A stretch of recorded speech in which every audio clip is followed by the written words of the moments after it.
Welcome to this Town of Newmarket Council meeting on Monday, May 7th, 2018. All members of Council are present and Mayor Van Bynen is presiding. Thank you very much, Madam Clerk. There are no matters of public notice.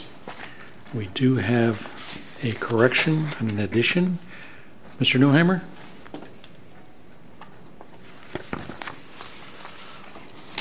Thank you, Mr. Mayor. I can advise of one addition to the agenda, that being item 9. It is a deputation by Mr. Andrew Farancic regarding 345 to 351 Davis Drive pertaining to the 2018 Servicing Allocation Review, and this was item number 3 of the Special Committee of the Whole meeting in the minutes of Monday, April 16th, 2018. Thank you. Could I have a motion then to add this deputation? So moved. Councillor Hempen, Councillor Broom, all those in favor? Tonight is push your button night. Thank you. Any opposed? None opposed, and that is carried. We do have a deputation from Daniele Zanatti from United Way, Toronto and York Region. And although we have this listed as a deputation, I would consider this as a presentation. And if you need up to 10 minutes, Daniele, then you have up to 10 minutes. So would you like to come forward? Do you want to do declarations? Yes, before we do that, we'll get declarations.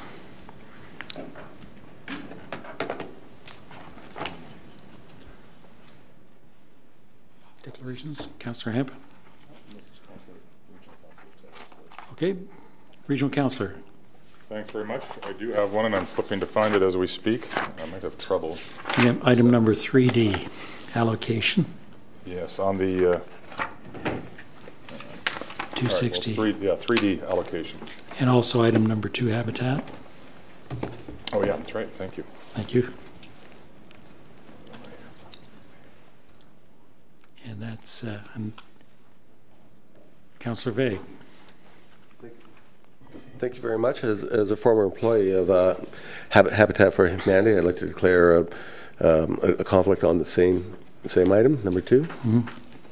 Okay, and we'll deal with those items separately. Thank you. Councillor Hempen. Thank you, Mr. Mayor. As reflected in the minutes for the special committee, or sorry, closed session meeting of the April 30th, and the Committee of the Whole minutes of April 30th. I'm declaring a conflict as it relates to the clock tower, as I have a business on Main Street in the proximity of the future potential development. Thank you. No further declarations. Daniele, we have up to 10 minutes.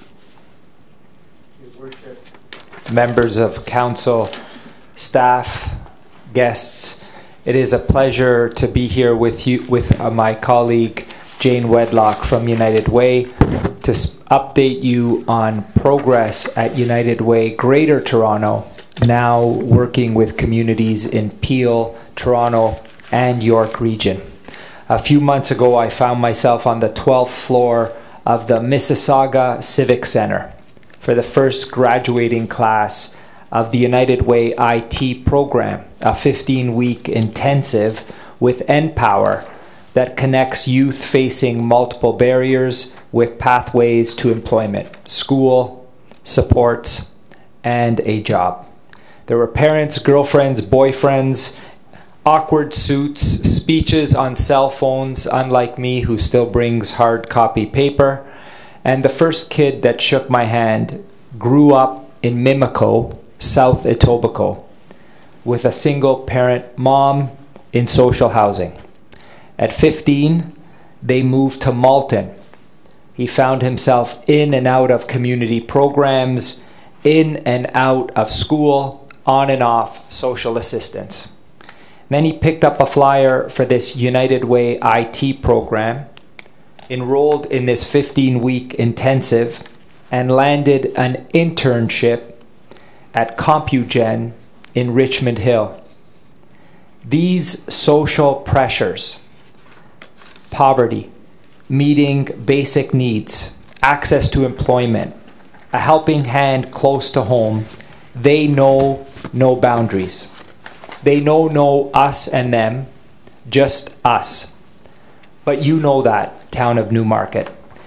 And United Way knows that year over year, you show that you care.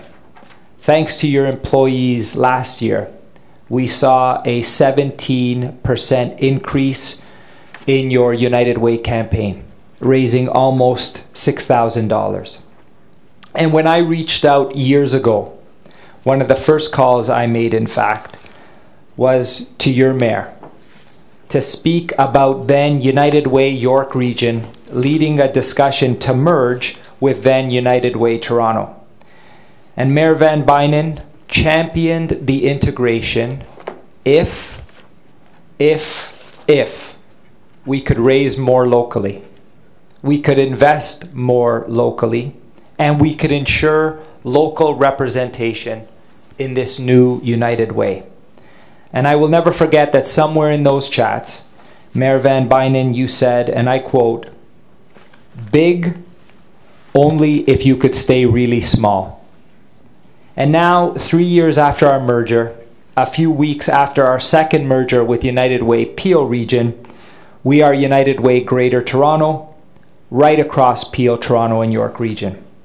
Because our recent Opportunity Equation report validates what you already know: income inequality, the silent, local, and global community killer, is spreading. Middle-income neighborhoods across the GTA are being replaced by either low or high-income neighborhoods. And while the city of Toronto remains the income inequality capital of Canada, neighborhood polarization is spreading into the 905. In 1980, no neighborhoods in York Region were low income. Today, 16% of neighborhoods in York Region are low income.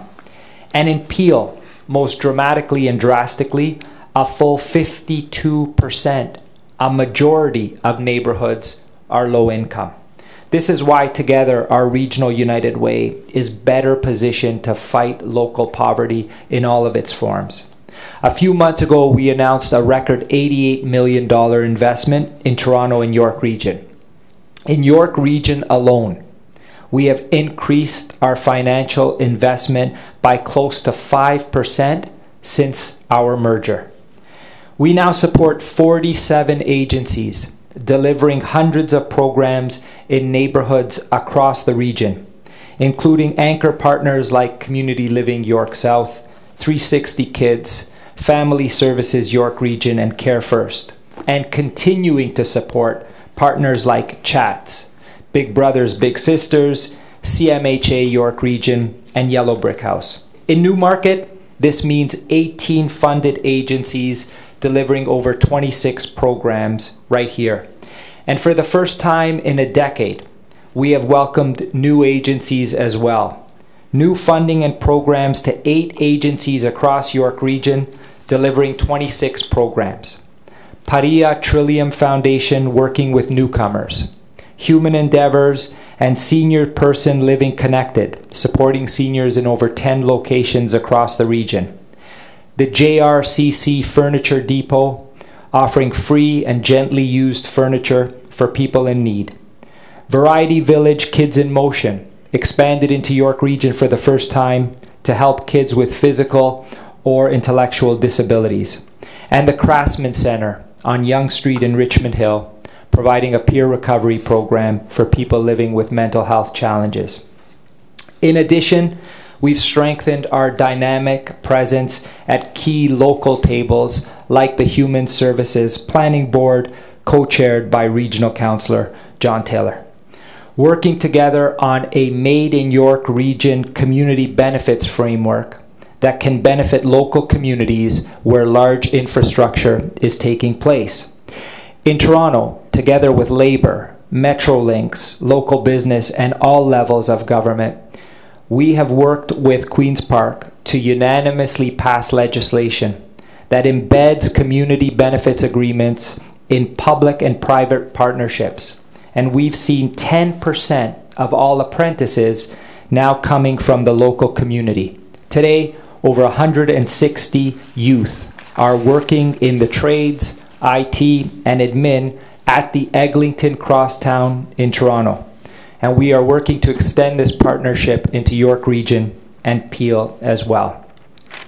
You may also know we've just completed iCount, the second point-in-time count in partnership with the Regional Municipality of York, with over 200 local volunteers from across the region walking the streets, talking to people and families, gathering data to inform our work and programs aimed at reducing, preventing, and ending homelessness in York Region. All of this thanks to you. And all of this with a stubborn resolve, the same resolve that led us to merge years ago and welcome Peel recently, to maintain local impact, local presence, and local representation on our boards, committees, and campaign cabinet. Today, that kid from Mimico, then Malton, is working full-time in Richmond Hill at CompuGem and wanting to find housing here as well. Just one example of the lives changed thanks to our partnership. Because there are no municipal boundaries to the deep social pressures we are experiencing across this region, there are shared solutions, and there is no one program or agency, just a united way for us to collaborate. Thank you for all that you do in partnership with United Way, and for making sure that as we get big, we stay really, really small in your municipality as well. Thank you very much. I do have some questions or comments from our regional councillor, and then Councillor Vague and Councillor Kerwin.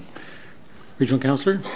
Thanks very much, Daniele, for the presentation, and to hear of the work that's going on is makes a person hopeful, because as you know, there is a lot of challenges, as you pointed out, growing challenges with inequality in our society, and the neighborhoods that you're talking about that weren't there some time ago that are now springing up all over York Region, Northern York Region, and Newmarket, and the need for us to try to find ways to fill those gaps. And I'm so glad that our staff play such a big role in supporting United Way and making sure that you can do the work that you do. You know, and I think it's important that people know that the United Way does work beyond what they've just described. You know, Daniele and myself, for many years, sat on the Human Services Planning Board together and worked at the framework and the communications related to Make Rental Happen, which led to the building on 212 Davis.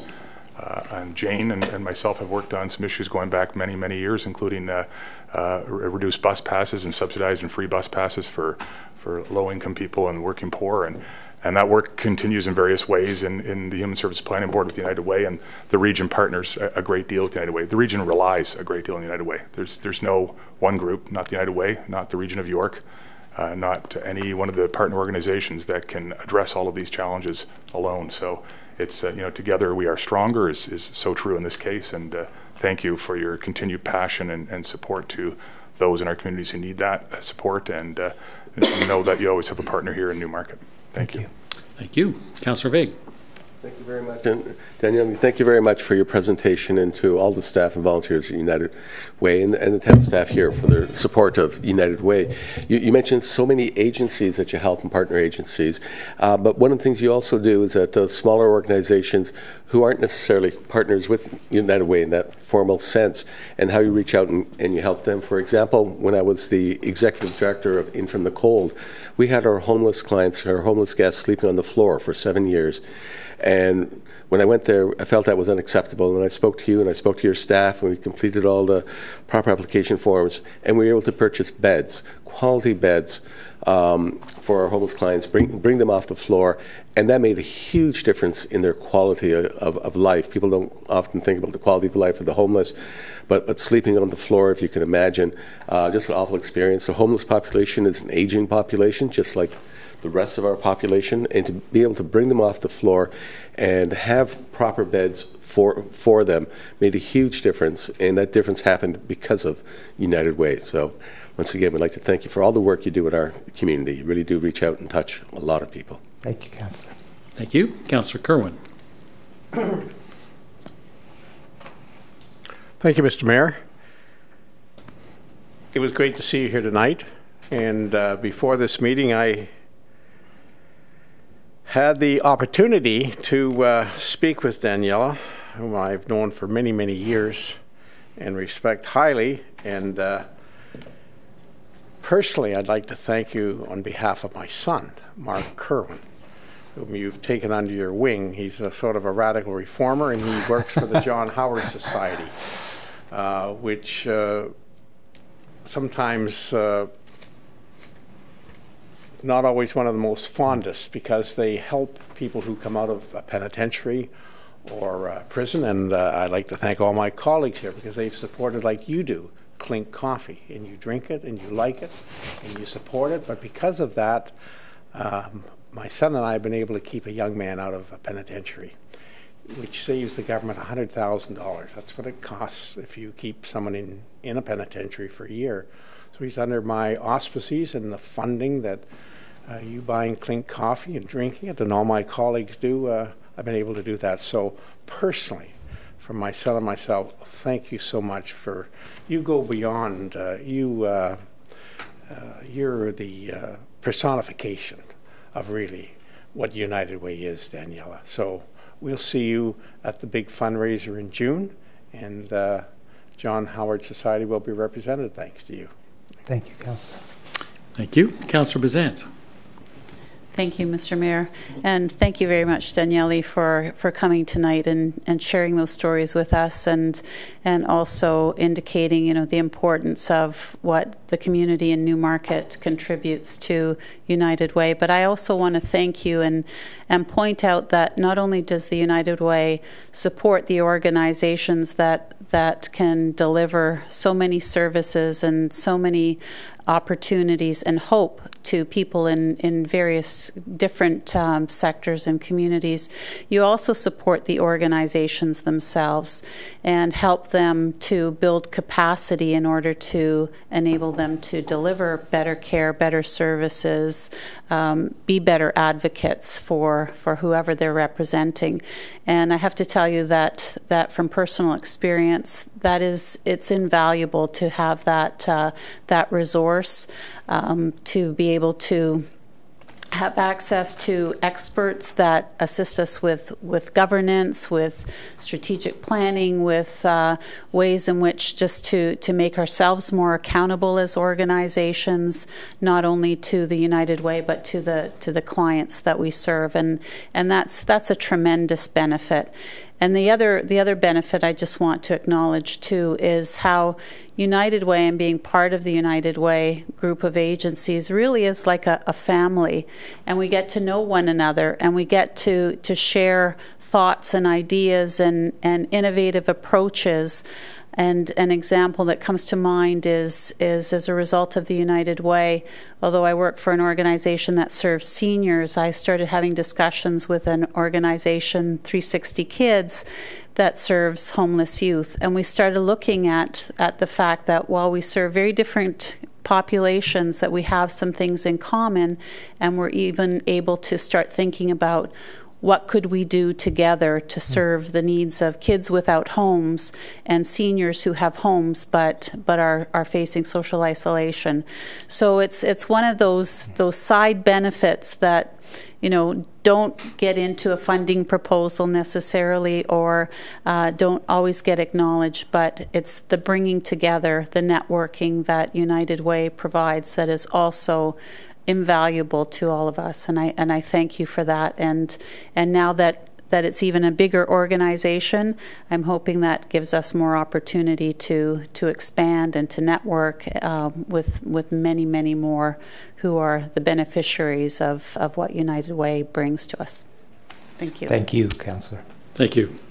Well, Daniele, I've for many years seen your passion, your energy. I don't know where you find that energy, but your energy and your commitment to making our communities better. And for that, on behalf of our council, I'd like to say thank you very much. You've been leading the way in a lot of innovative approaches, and I know through your focus on the data strategy that the region started working with, that they're targeted dollars, and they were focused on helping people help themselves, and I think that's made a significant difference. So for that, I want to thank you, and I look forward to working with you, at least until December the 1st. Beyond that, I'd certainly, if I can be of any help, I'd offer my assistance to the extent that there's value in it.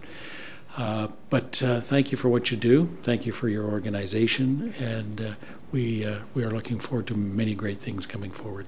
Thank you, Mayor. Thank you. be appropriate to receive this presentation? Regional Councillor, Councillor Vague, all those in favor?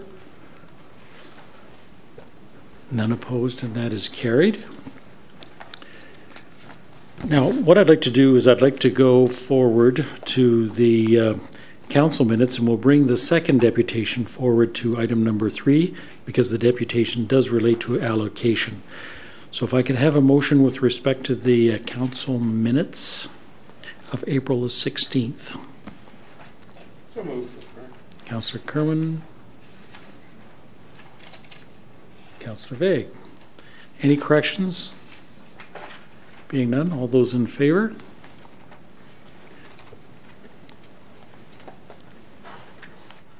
None opposed, and that is carried. Next item is regional reports. Regional Councillor.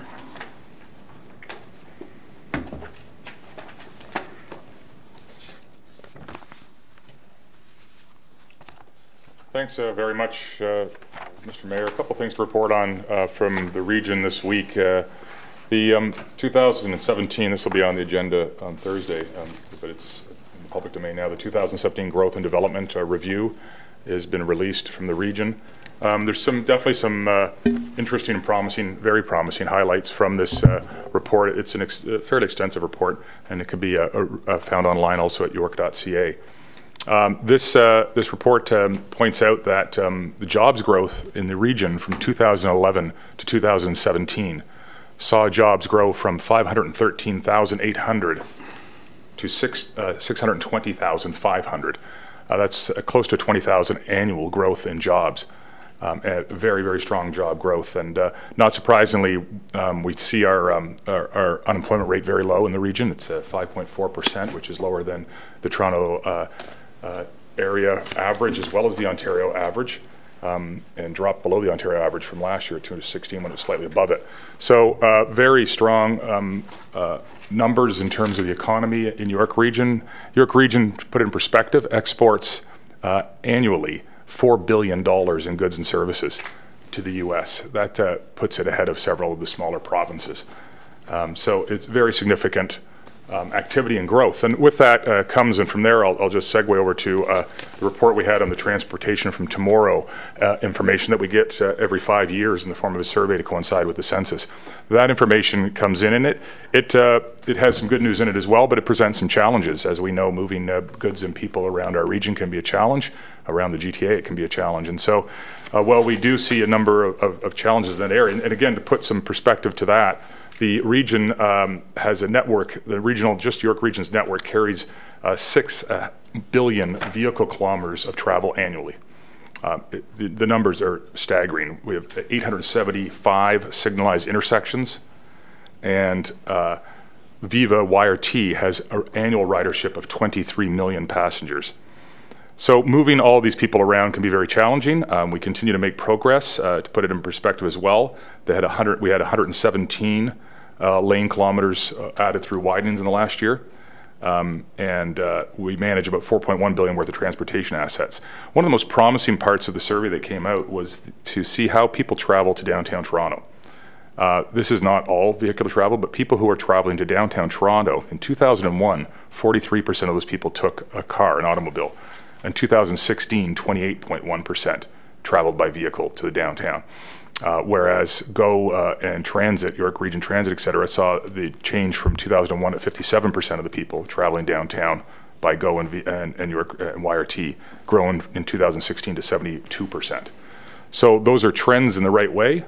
They're positive, but when you look at all the information, there's no question this is one of the major areas of challenge in the region. We continue to work at to try to improve transit, to try to add to our road network, make it more efficient, widen lanes where necessary. But also, if for anybody who's interested, that Transportation Tomorrow survey is also online, and it gives you some really good insights into some of the regional trends and some of the regional challenges. Thank you. Thank you. Any questions? Being none, then we'll move on to the reports of committee and staff. First item is the Special Committee of the Whole meeting of April the 16th. This one was dedicated to allocation. We'll deal with portions of that separately because of declarations, but we'll start with a a deputation request from Andrew Faranek. Andrew, are you there? If you could come forward, please. We permit up to 5 minutes. Good evening, Mr. Mayor and members of council. My name is Andrew Faranek. I'm a planner retained by Kingmount Capital. You pronounced it just fine, Mr. Mayor. It's fine. Thank you. I get all kinds of pronunciations. I'll make a better effort next time. It's okay.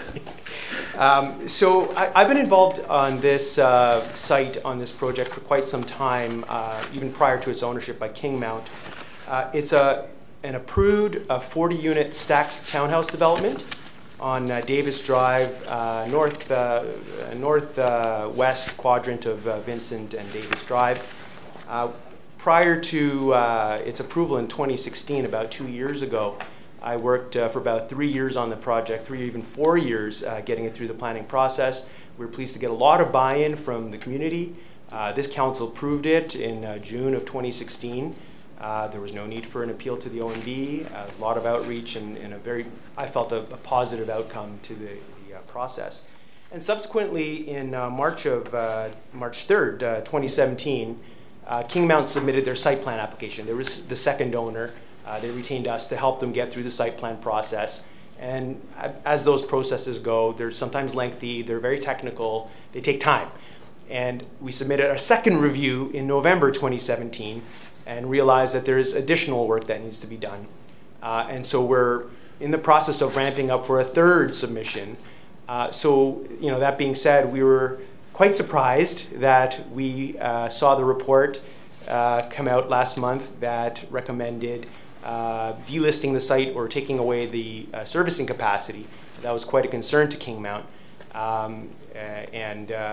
In fact, they had not received the notices that were noted within that report as having been distributed to the owners of those properties. And for whatever reason, they did not receive it. They heard from some other source, I'm not sure from where, that this matter had been approved by the committee and was making its way to council.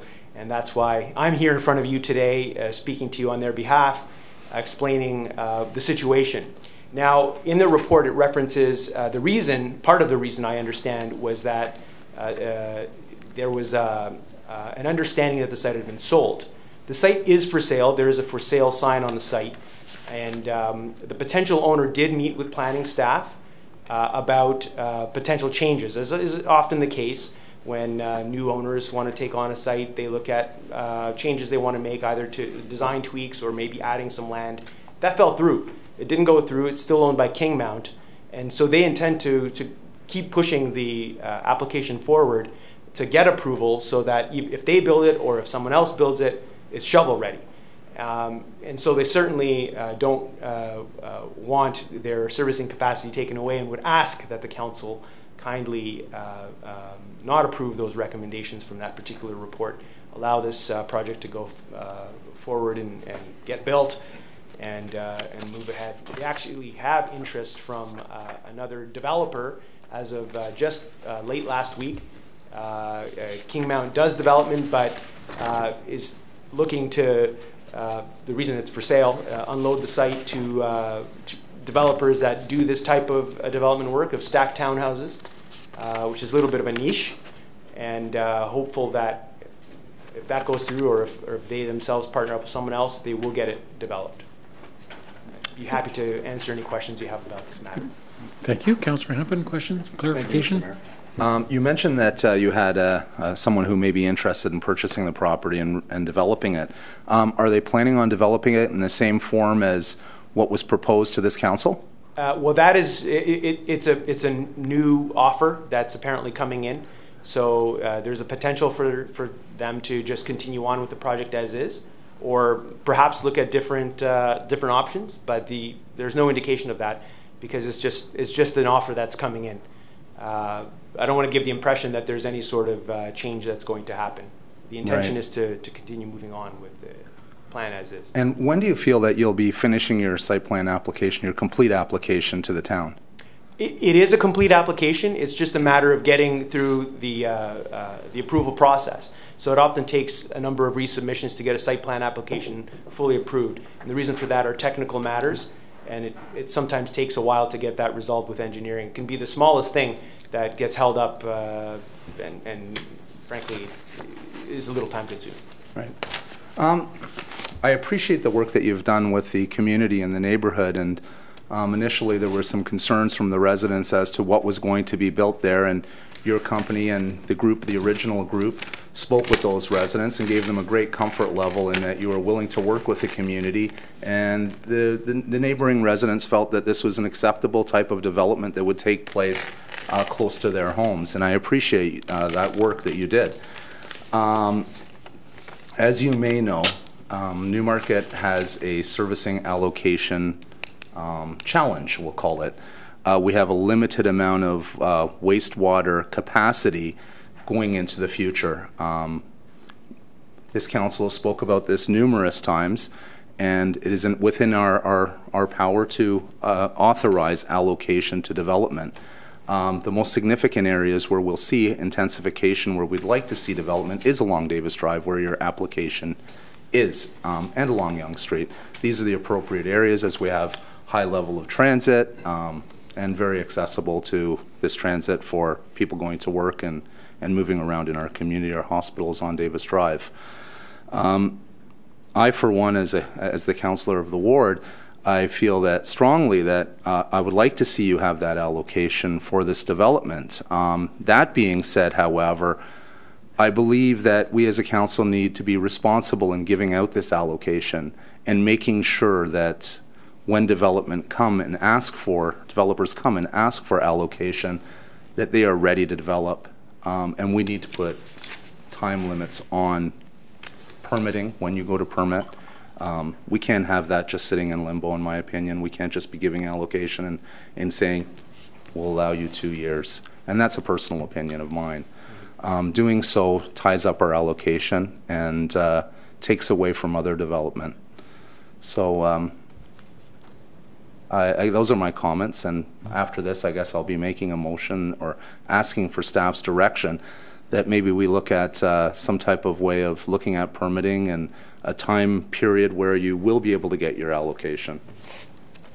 Thank you. Okay, thank you. Regional Councillor. Thanks very much. How long has it been for sale now? I've got a rough guess, but I just curious. I'll look towards my clients. Approximately how long was it for sale? I'm thinking 8 months or something like that, 10 months. Yes, sir. We have the, so you guys have the exclusive listing last month. 1 month? 1 month? Yeah, but before that, we have the site back. They have the exclusive, they have a listing private for 4 months. Sorry, so the answer is 4 months? Okay. I thought it was longer, but yeah, I think Councillor Hempin raises some good points. I mean, one of my concerns is that the sales process takes some time, and while I can appreciate that it's advantageous for you to sell a development that's allocated, if it takes 2 years, that's problematic for us. I would assume that you would be not going that long and pursuing it yourself or some other capacity, but I think Councillor Hempin's raises a point about the type of development, A, and B, putting some type of time limit on it. Because the other thing is that we don't know what somebody else might come in with, and we want to make sure there's some sort of mechanism in place to ensure that we're not allocating a development that isn't supported by council.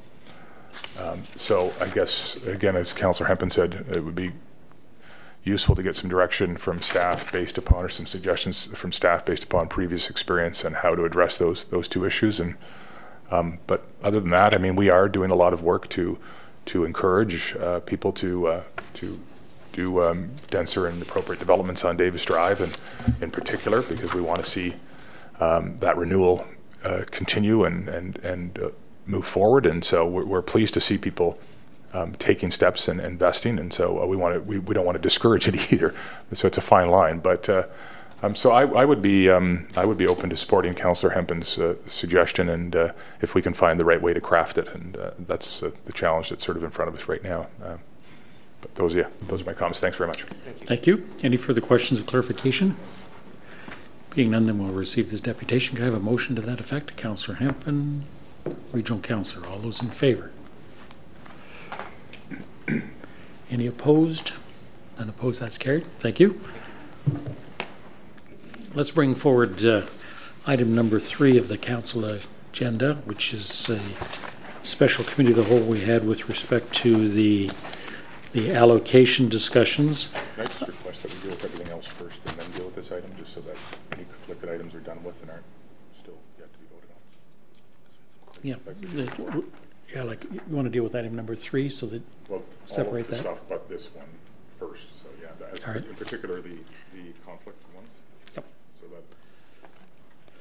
So the items that do not have a declaration would be items 3A, B, C, and E. could we do the declarations first, Mr. Mayor? You have done you want to do the declarations they're first done. and then? Are they done? No. Yeah, I did those first. You want to deal with the declarations first and then the ballots? Yeah, Okay. because then All right. anything I thought you going wanted the after reverse is already- order. Okay, but that makes sense. Okay, let's. So we'll deal with item number 3D, which is actually the allocation for 260 Eagle Street, and we're dealing with that separately because of a declaration by Regional Councillor and Deputy Mayor. Could I have a motion with respect to item 3D, and that is to confirm the allocation to reinstate? Councillor Kerwin, Councillor Twinney. Any discussion? All those in favor? None opposed, and that is carried. We got all our buttons? Okay, good. That is carried. Now, we also have, I believe, a declaration by Councillor Broom, item number 4, separately. Item number 4A, and that's 17654 Yonge Street. Do you want to make your declaration? We'll record that. Item number 4A, 17654 Yonge Street, as my employer has a lease of vehicles on the property. Okay, could I have a motion with respect to that item? And that is Councillor Vague, Councillor Kerwin. All those in favor? Any opposed? None opposed, and that is carried. So the remaining items is item number 1, which is the receipt of the report, which is fairly straightforward. Item number 3 then is that council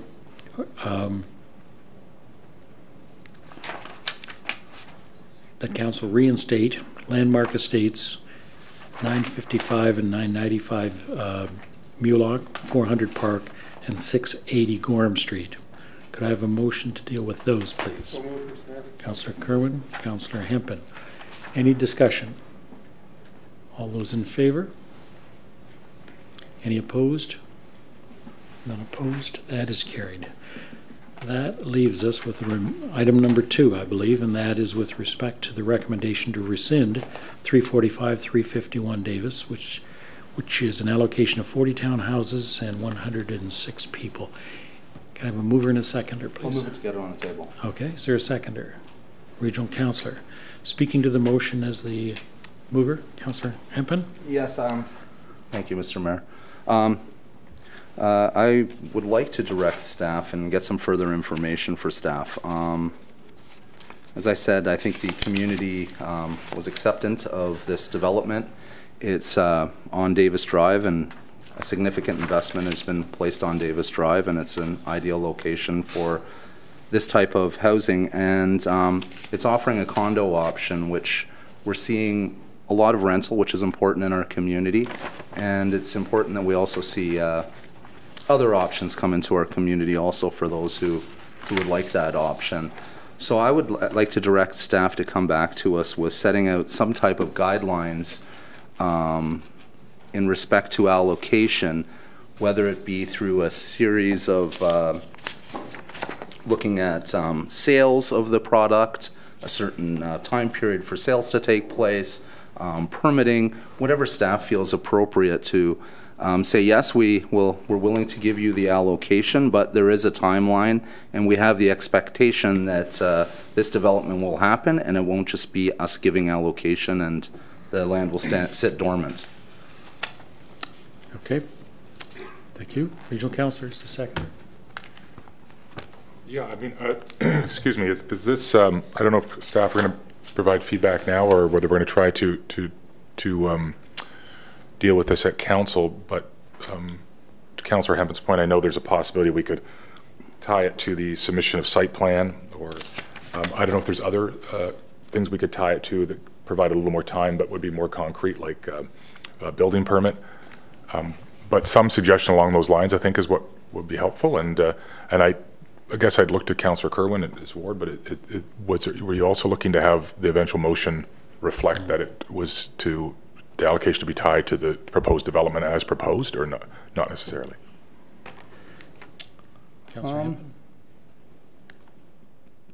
Yeah, I think that's important for the community. That's what they're expecting at the moment, and if there's something that changes, I guess that would come to council. In respect for the, if I may speak. Mm-hmm.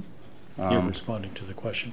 In respect for the proponents and the property owners, that something be done as quickly as possible. If there is interest from an outside party to purchase the property, that they also have the ability to move forward with their sale and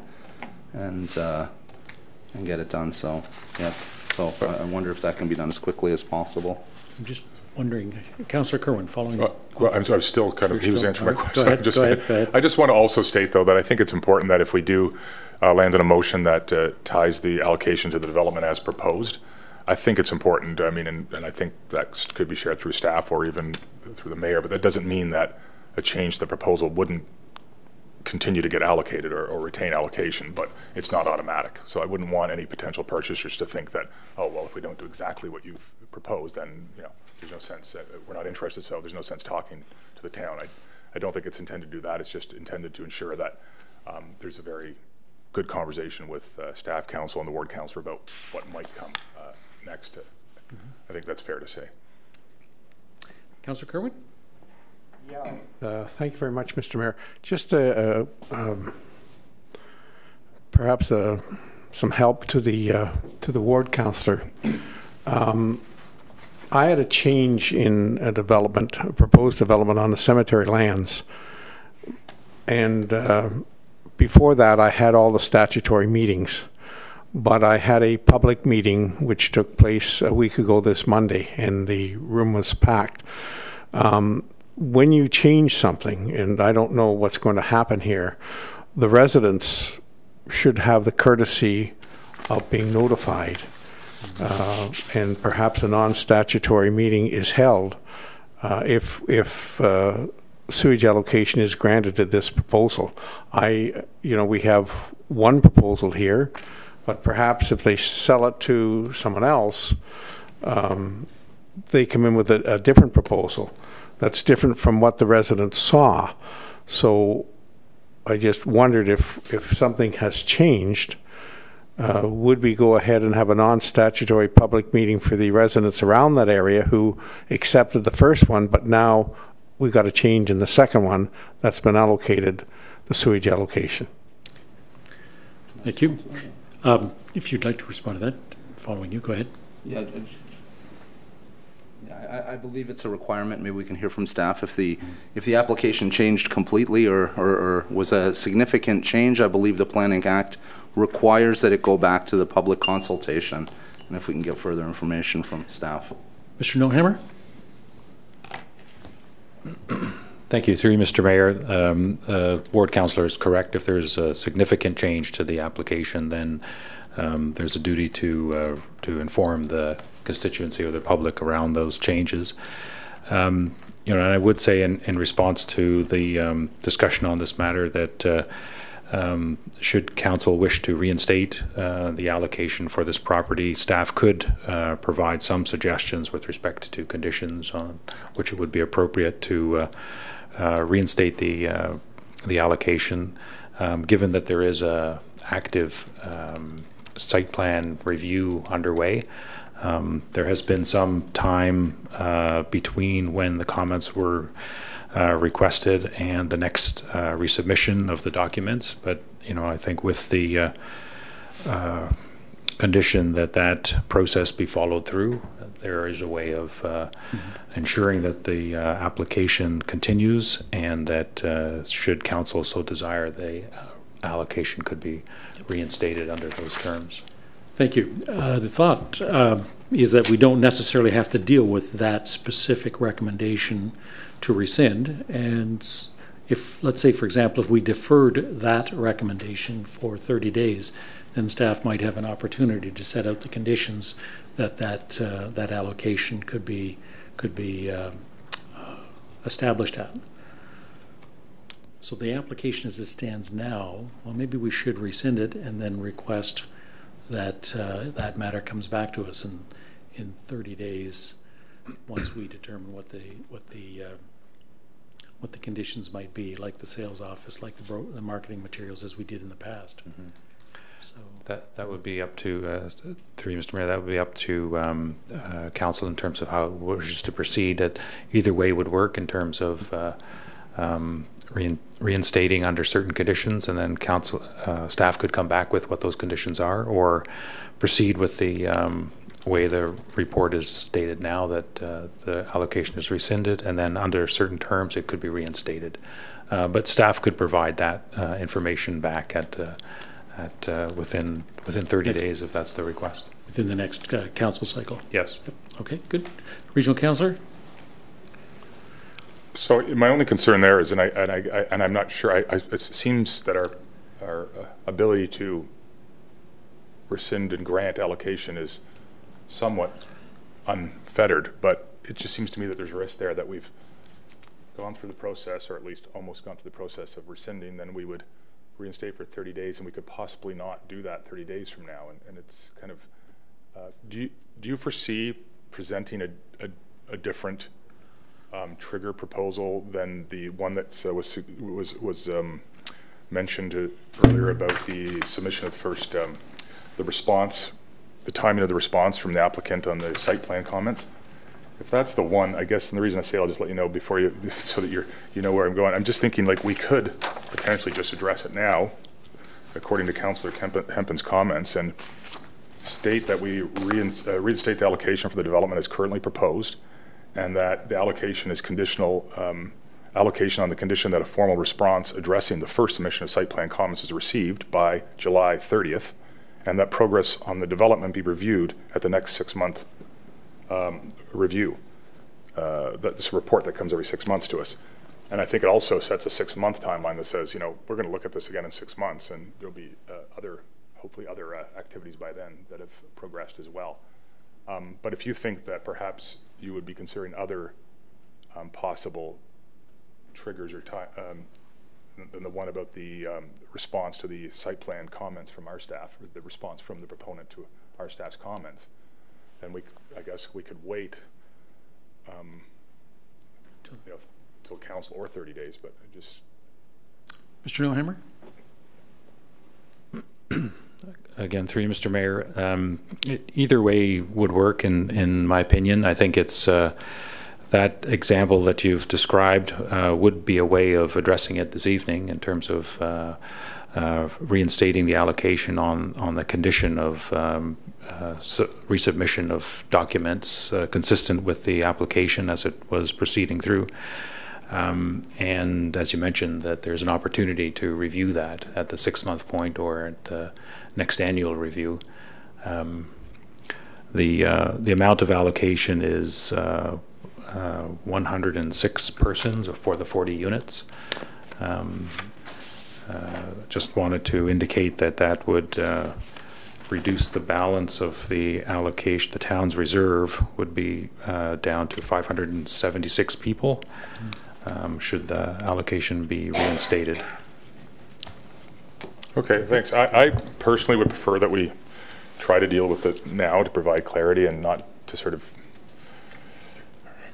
reinstate and then possibly revisit that. And so if we can find it, I would suggest we proceed in that manner, but I will certainly defer to the ward councillor if you would rather do it a different way. Councillor Hempen? Oh, I think that's a good suggestion. It gets some certainty for the proponents, and can message out to the residents, and also dealing with it in 6 months from now will be a new term of council and newly elected officials, so I think it's very appropriate that we deal with it today and revisit it in the 6 months as proposed. I think that's an excellent idea. And that's a standard process for allocation, that we review it if the applications are not progressing adequately.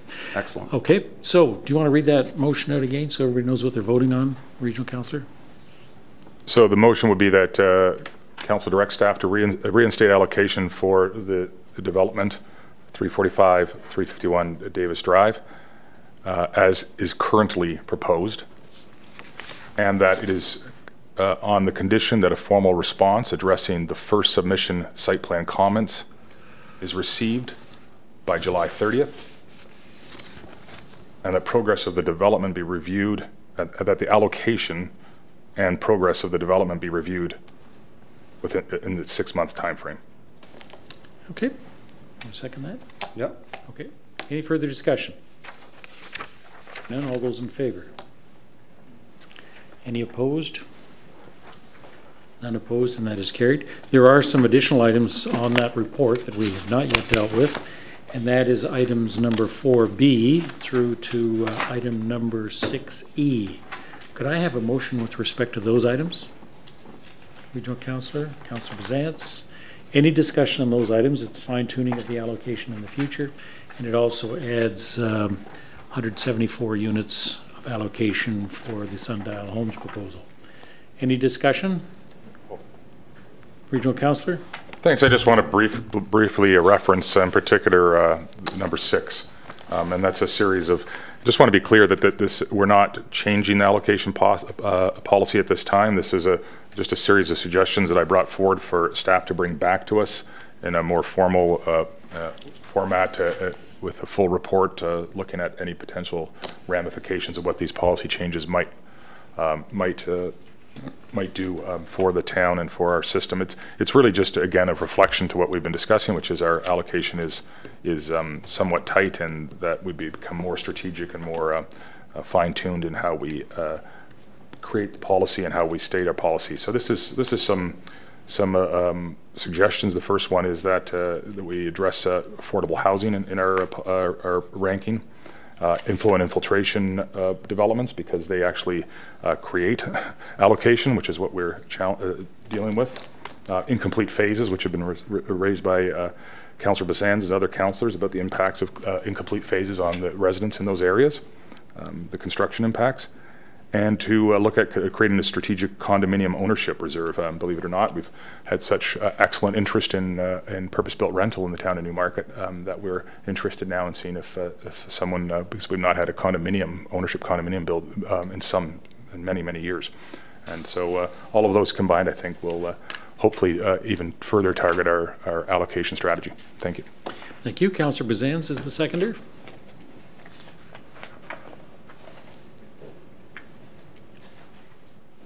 Thank you. I don't have a whole lot to add to what Regional Councillor said. Just also to point out that item 6B with respect to inflow and infiltration, that Council had asked for a further report from staff describing what that program is and how it will contribute to providing for more units to be available. Thank you. Any further questions? Being none, all those in favor? Any opposed? Unopposed, and that is carried. Thank you. Next item then is the minutes of the council workshop of April 30th. And this was the workshop that related to financial strategy, development charges, sustainability, and service pricing policy. Can I have a motion with respect to those minutes, please? Councillor Kerwin, Councillor Broom. Any discussion? All those in favor? We seem to be having difficulty with our system, so if we can just do it by hand. Okay. Technology. It's spinning. Yeah. I don't know. Yeah. Okay. Any opposed? None opposed. That is carried. Next item is the Committee of the Whole of April the 30th, item number 5. We do have some declarations there. We have item number 17 and item number 21 references the closed session, but the declaration is on the closed session. Other than item number 17, is there any items that members wish to deal with separately?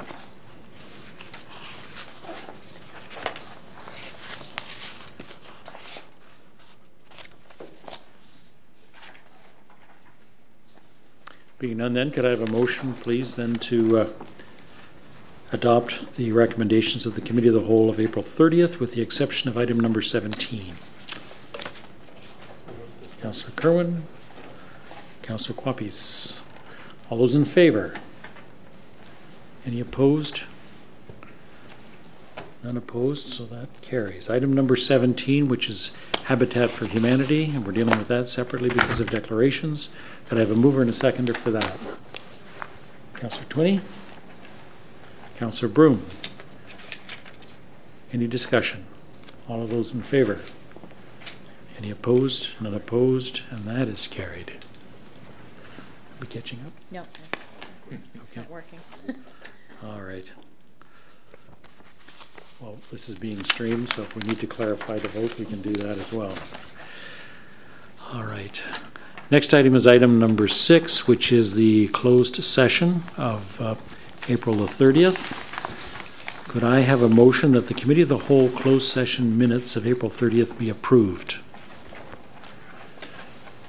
Councillor Quapis, Regional Councillor.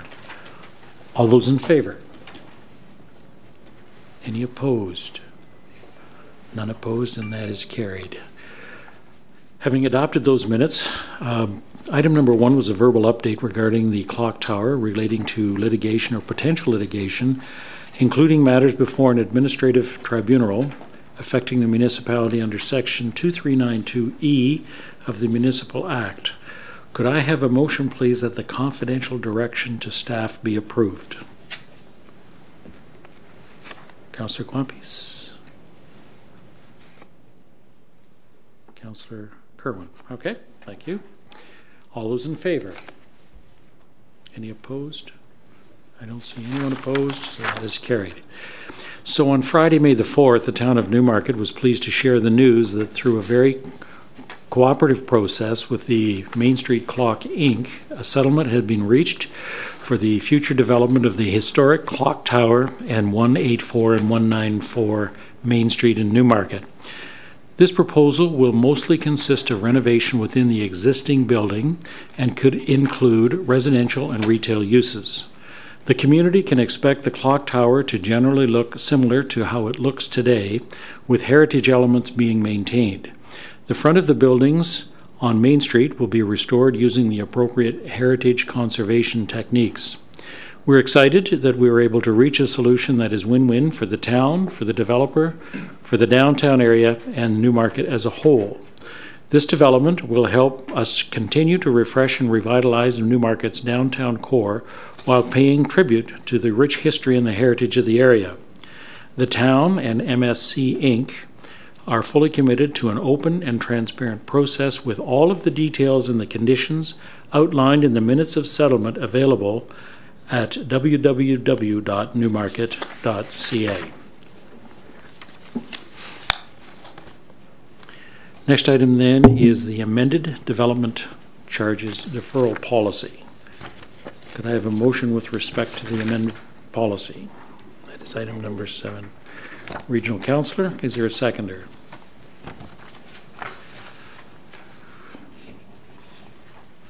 Councillor Quapis, speak to the motion as the mover, Regional Councillor.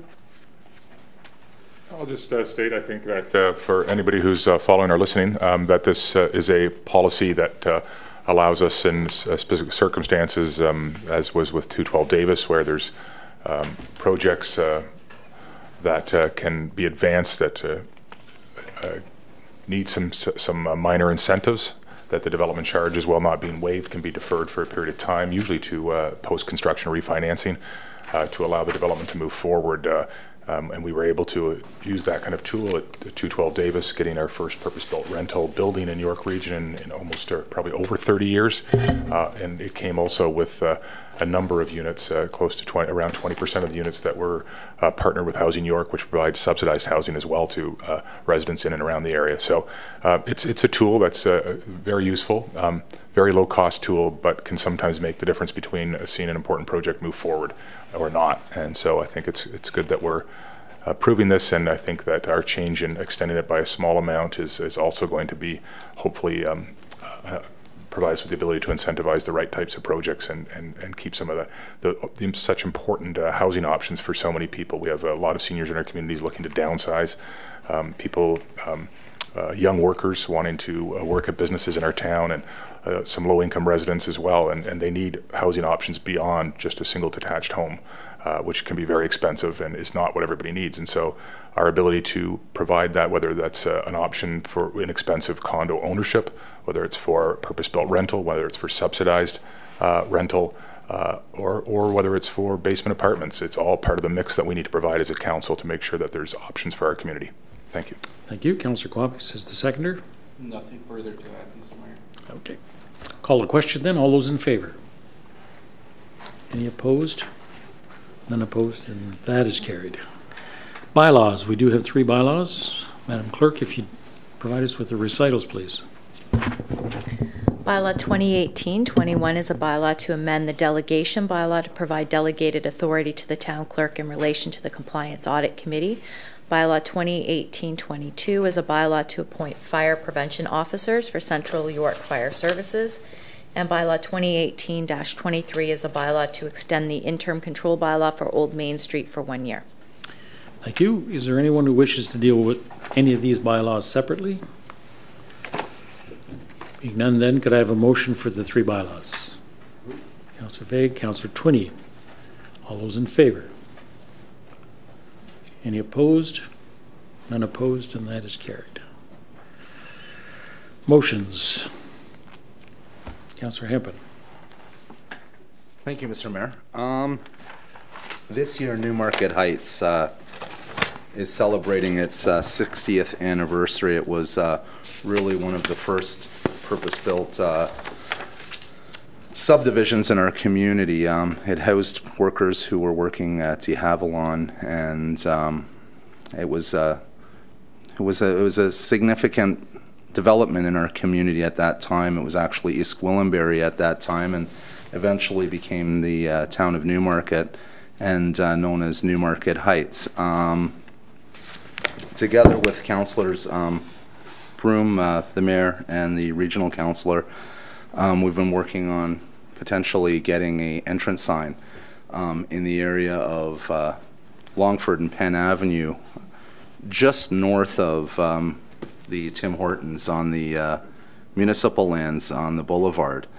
The first iteration of this design that came forward through our engineering department came with a significant cost of about $150,000. The initial intent was that the money would all be raised from the private sector, from the community, working with these council members and myself, and raising the money through the neighborhood. And there's a significant amount.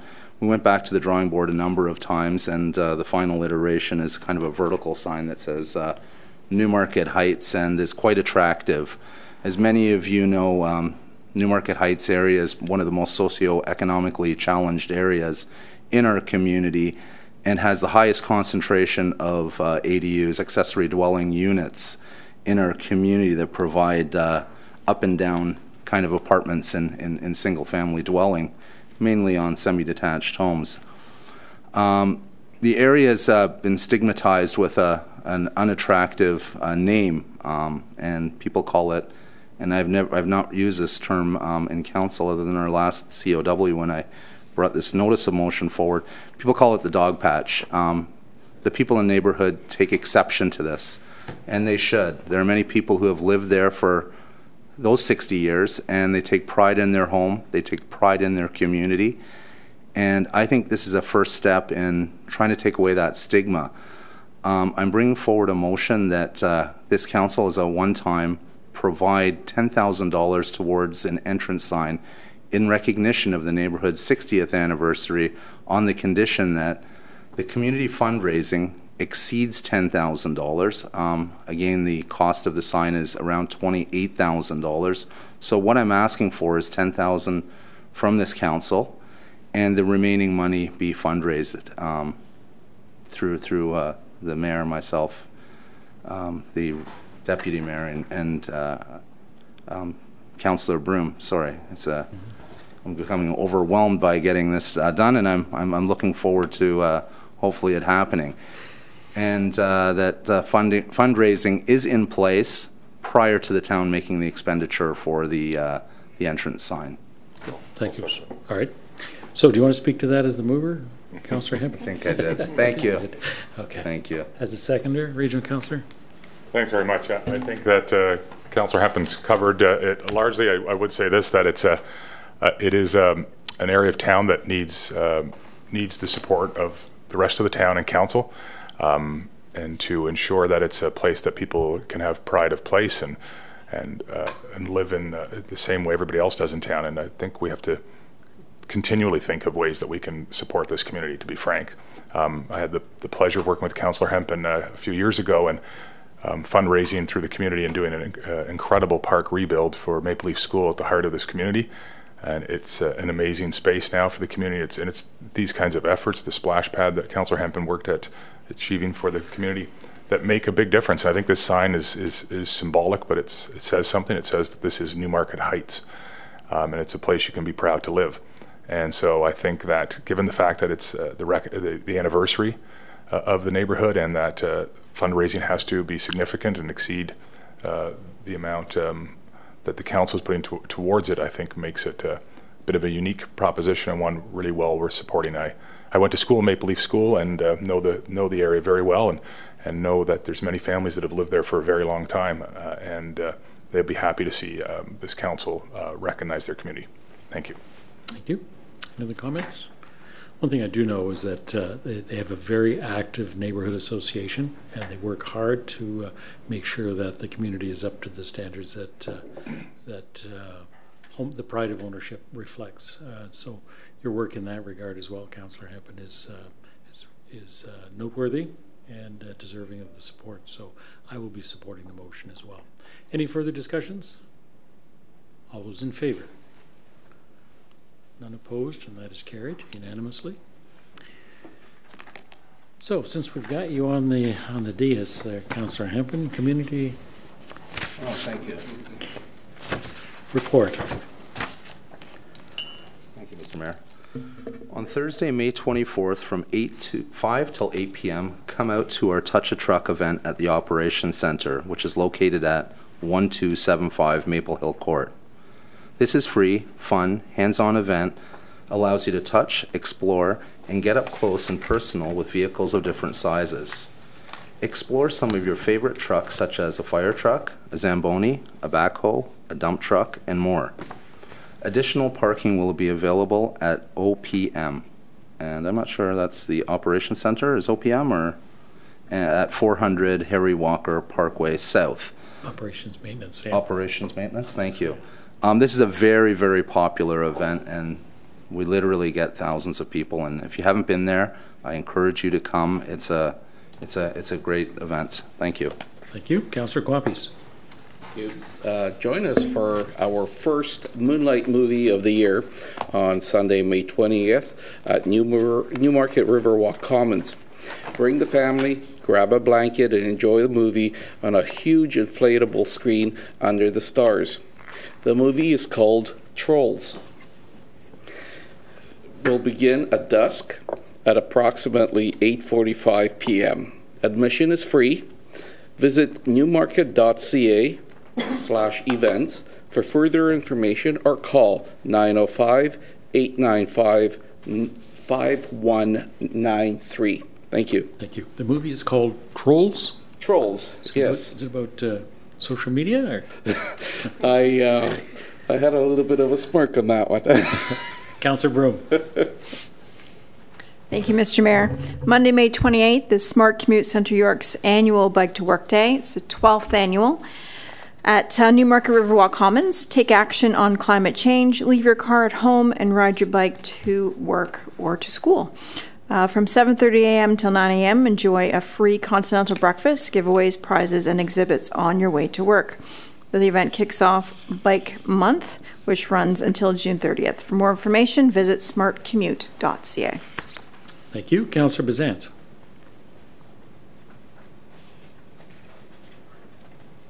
Thank you. Bring your mother, your grandmother, or your aunt and enjoy an old-fashioned Mother's Day afternoon in a historical setting on Saturday, May 12th at the Elman W. Campbell Museum, 134 Main Street South. 2 sittings are available, 1 p.m. and 2:30 p.m. A variety of teas, sandwiches, and sweets will be served on vintage china. Tickets are $15 per person and must be purchased in advance online at newmarket.snapped.com. For more information, visit newmarket.ca/museum or call 905-953-5314. Thank you. Regional Councillor. Thanks very much. The registration for the Town of Newmarket Leisure and Aquatic Summer Programs begins Wednesday, May 23rd at 6:30 a.m. for residents and Wednesday, May 30th at 8:30 a.m. for non-residents.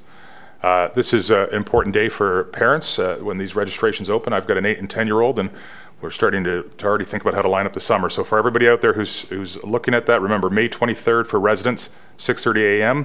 that camp registration starts. It's online at newmarket.ca/recreation. You can also go to any one of our customer service kiosks, which are at the municipal offices, the Magna Center, Ray Twinney Rec Complex, the Rec and Youth Center, or the Old Town Hall. And again, that's May 23rd, Wednesday, May 23rd, that opens the registration.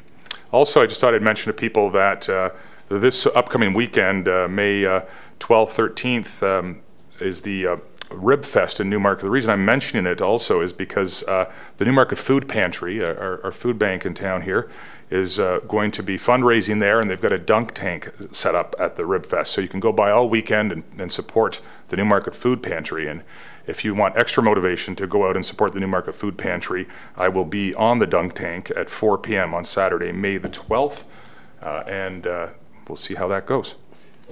So the baseball tournament starts on Saturday morning. So yeah, I've seen you pitch. Yeah, I was going to say, Feel free to come out. I'll practice my pitching. Councillor Twinney. Thank you. Just to follow up in the conversation of anniversaries, this past Saturday, I just want to mention that Meadowbrook Public School had their 50th anniversary. It was an incredible event. It was well attended. People from all over the new community was walking to the school to attend this event. There was retired teachers, retired past students, and it was an interesting comment was made that when the school first opened, it was obviously same as Councillor Hempman's area. It was part of VG, and only a few years later, it was actually had the highest number of student population in the entire region of York Region. So I thought that was an interesting fact. I was on hand to present to the school over $27,000 of fundraising money that came through charities and local businesses, and they are still. This money was being fundraised for a new playground that is definitely well needed for the area. So they're fundraising for that playground equipment for the school, and they're continuing to do so. So if you are interested in any of this, let me know, and I'll contact you with the school.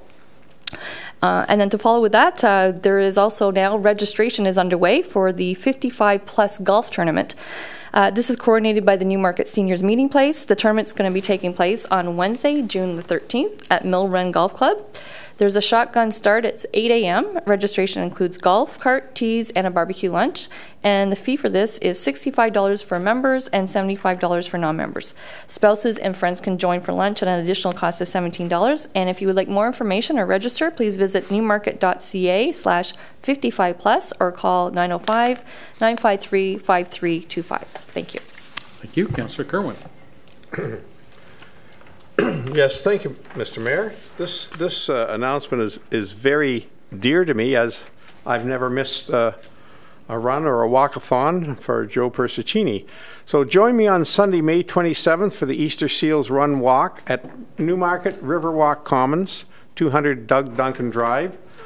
Over the past 42 years, this popular community event founded by Joe Persicini has become an indelible fixture in Newmarket, raising nearly $3.2 million to help children and youth with physical disabilities. Whether you're looking to set a personal best in the 10K or simply enjoy a leisurely walk with your family by raising funds for Easter Seals Ontario, there's something for everyone. Register online at persiccinirun.org. And I just have some other details that were provided to me. Thank you, Andrew. Welcome. The time to register is at 7:30 a.m. and the welcome and warm-up is at 8:30 a.m. and the start of the 10K run is at 8:45 a.m. and there's 1 kilometer for kids at 9 a.m. and the 5K run and 5K walk is at 9:15 a.m. and the awards and presentation should be started around 10:15 a.m., 10:30 in that area. And I'd just like to add a few things about Easter Seals Ontario. For over 95 years, Easter Seals has played an important role in providing programs and services that help kids with physical disabilities focus on what they can do rather than on their limitations. So they're back of this, as is Joe Persichini.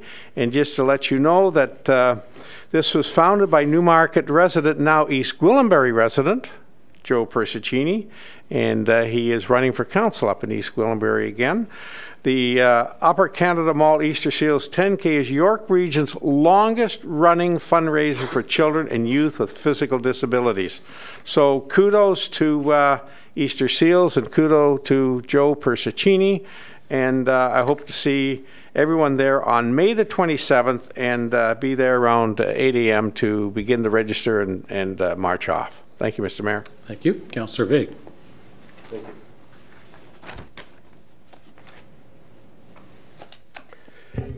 Thank you very much. I'm very proud and pleased to sit on the Newmarket Environmental Advisory Committee and to let the community know that we're going to be having our annual garage sale and e-waste event coming up on Saturday, May 26th, starting from 8 in the morning till 12 noon at the Upper Canada Mall. It'll be in the Southwest parking lot, which is just off of the Eagle Street entrance, so Eagle and Davis Drive. If you're interested in participating in the garage sale as a vendor, we are providing spots for that for a $10 fee per vendor. And if you are interested in participating, you do need to bring your own table. The event will happen rain or shine. And to participate, please give us a call to register at 905-895-5193. Also, John had mentioned our Rib Fest and that he'll be on the dunk tank at 4 o'clock. I will be on at 5 o'clock, so I hope the seat remains dry. I'll take that as a good omen. But looking forward to seeing everyone at the Rib Fest and at the Newmarket Environmental Advisory Committee e-waste event and garage sale. Thank you. The municipal offices are closed for Victoria Day on Monday, May 21st, and will reopen on Tuesday, May 22nd. And our next council meeting is on Monday, May the 28th at 7 p.m. New business.